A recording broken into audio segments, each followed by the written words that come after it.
ఏంటి ఇలా అయిపోయింది నీ ముఖం?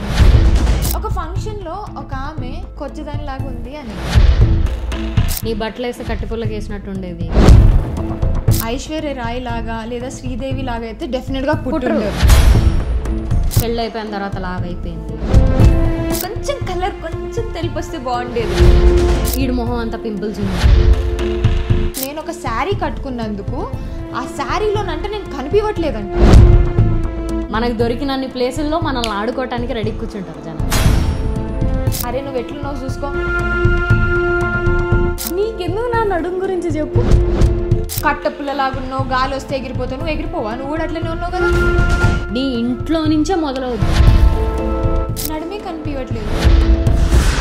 ఎవరిని కమెంట్ చేసే రైట్ ఒకటికి లేదు. అమ్మాయిలంటే తెల్లగా సన్నగా, అబ్బాయిలంటే పొడుగ్గా. ఆ పిల్ల చూడు ఎంత బాగుందో, నువ్వు చూడు ఎట్లా ఉన్నావు. వాళ్ళ కన్వీనియన్స్కి హిసాబ్సే యూజింగ్ ఇట్ అంతే. ఆ వర్డ్స్ని నడుము ఇంతున్నా ఇంత చూపించచ్చు. ఈ మెజర్మెంట్స్తో ఉంటేనే అమ్మాయి పర్ఫెక్ట్గా ఉన్నట్టు.